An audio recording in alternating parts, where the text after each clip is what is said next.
On August 30th, 2013, a 19-year-old college student named Bryce Laspisa vanished without a trace. His overturned SUV was found at the bottom of a steep embankment near Castaic Lake, California. The back window had been smashed out from the inside. His wallet, laptop, and phone were still inside. But Bryce was gone. No footprints, no blood, no sign of where he went. Over a decade later, his disappearance remains one of the most baffling and unsettling mysteries in recent memory.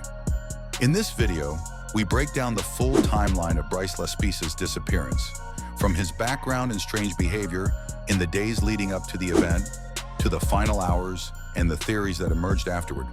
This script is focused only on verified facts, no sensationalism, no exaggerations, just the story as we know it. Section 1. Who was Bryce Laspisa?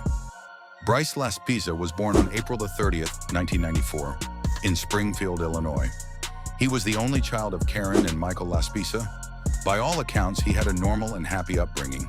In 2012, Bryce and his family moved to Laguna Niguel, California, while he remained enrolled at Sierra College in Rocklin, a suburb of Sacramento. He was pursuing a degree in graphic and industrial design. Bryce was known as charming, artistic, and outgoing. He had a close group of friends and had been dating a fellow student named Kim. His first year of college had gone well, and he returned for his sophomore year in late August 2013. But in the days leading up to his disappearance, those close to Bryce began noticing changes. He was reportedly drinking heavily and experimenting with the prescription stimulant Voluntary, which can cause insomnia and mood swings if misused. His roommate and girlfriend both observed changes in his demeanor. He was acting erratically and seemed emotionally off. Section 2. The strange days before Bryce disappeared. On August 27, 2013, Bryce began acting more noticeably strange. That night, he sent a text to his girlfriend Kim breaking up with her. He said she would be better off without him, even though there had been no major arguments or problems between them. His roommate later reported that Bryce had given away his Xbox and a pair of diamond earrings his mother had given him. These behaviors were seen as red flags. Later that night, Bryce drove over 2 hours to see Kim in Chico. According to her, he seemed upset and not like himself. She took his car keys, fearing he was in no state to drive. She then contacted Bryce's mother, Karen, who spoke to her son. Bryce insisted he was okay and told his mother she didn't need to come get him. Eventually, Kim returned his keys, and he left her apartment around 11:30 p.m. The following day, August 28th, Bryce spoke with his mother again, saying he was going to drive home to Laguna Niguel, about 460 miles south of where he was. But rather than making a straightforward drive, Bryce began an erratic journey that puzzled everyone involved. Section 3. The long and bizarre drive. At 11 a.m. on August 28th, Bryce used his credit card to purchase a drink in Buttonwillow, a small town off I-5. Around 6 hours later, he was still in the same area. His car hadn't moved. This alarmed his parents. They asked a roadside assistance driver, Christian, who had helped Bryce with gas earlier, to check on him again. Christian confirmed that Bryce was still there and appeared coherent but subdued. At one point that afternoon, Bryce called his mother and said, "I have something to tell you," but he never followed up on what that something was. Around 10 p.m., his parents filed a missing persons report. California Highway Patrol officers eventually located Bryce in Buttonwillow around 2 a.m. on August 29th. They questioned him for about 20 minutes. He was calm, coherent, and passed a field sobriety test. He agreed to call his mother and told her he was going to drive the remaining hours home. Section 4. Final hours and discovery of the car. At 2:08 a.m. on August 30th, Bryce called his mother one final time. He told her he was pulling off the road to rest. That would be the last known communication from him. Just a few hours later, at 5:30 a.m., a CHP officer found Bryce's 2003 Toyota Highlander overturned down a steep 25-foot embankment near Castaic Lake, a location 90 miles north of his parents' home. The back window had been broken out from the inside. Inside the car were his phone, wallet, laptop, and an unzipped duffel bag. There were no signs of Bryce, no blood, no footprints, and no immediate evidence that he had been injured in the crash. Despite search dogs, helicopters, divers, and drones scanning the area, nothing was found. A scent trail from bloodhounds briefly followed a path from the car to a nearby truck stop, but then vanished. Investigators speculated that Bryce may have hitched a ride or walked away willingly.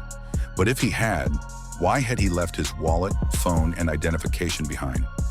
Section 5. The investigation and public response. Over the following weeks, extensive searches were carried out across the Castaic Lake region. Divers explored the lake multiple times, cadaver dogs combed the forests, and helicopters scanned the terrain. No sign of Bryce was found. Flyers were posted throughout Southern California. His parents went on national television to appeal for information, yet nothing concrete came in. Bryce's phone and bank accounts showed no activity. Surveillance footage in the area yielded no leads. The absence of any physical evidence, no clothing, no body, no dropped items, only deepened the mystery. Bryce's digital footprint offered no clues either. His laptop showed no unusual searches, no notes, no signs of planning a disappearance. The authorities did not suspect foul play, but they also couldn't determine if Bryce was alive or dead. It was as if he had vanished into thin air. Section 6. Theories and speculation. Multiple theories have been proposed over the years to explain Bryce's disappearance. The first is that he may have suffered a psychological break. Given his use of Vyvanse, reported heavy drinking, and bizarre behavior in the days leading up to his disappearance, some believe Bryce may have experienced a drug-induced psychosis and wandered into the wilderness, ultimately succumbing to the elements. Yet no remains were found despite exhaustive searches. Another theory is that Bryce intentionally disappeared.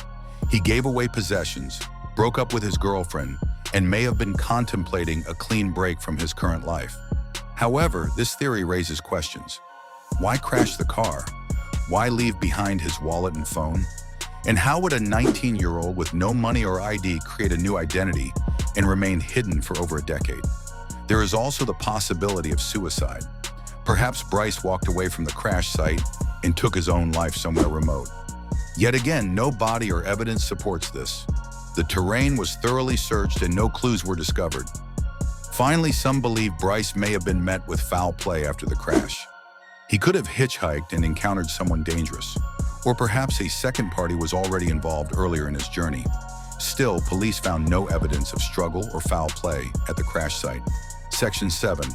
Where the case stands today. As of today, Bryce Laspisa has been missing for over 10 years. His case remains open and unsolved. His parents continue to hope that one day they will receive an answer, any answer, about what happened to their only son. They have kept his memory alive, sharing age-progressed photos and speaking openly about their grief and uncertainty. Over time, public interest in the case has grown. Documentaries, podcasts, and social media communities have picked up the story, keeping it in the public eye. But no new credible leads have emerged. In the absence of answers, the story of Bryce Laspisa serves as a haunting reminder of how fragile life can be. One moment, you're on a drive home. The next, you vanish without a trace. It's the kind of mystery that stays with you, not just because it's unsolved, but because it feels so unfinished. Outro. Bryce Laspisa's story is one that doesn't fade with time. It remains etched in the minds of his family, his friends, and the thousands of people who have followed his case from afar. His disappearance leaves behind questions that may never be answered, but his story also reminds us to look out for the people around us, to ask questions when someone seems off, and to never take a simple phone call or road trip for granted. If you found this video informative, consider subscribing to our channel and sharing this video to keep Bryce's case in the public eye. If you have any information that might help, no matter how small, contact the Los Angeles County Sheriff's Department.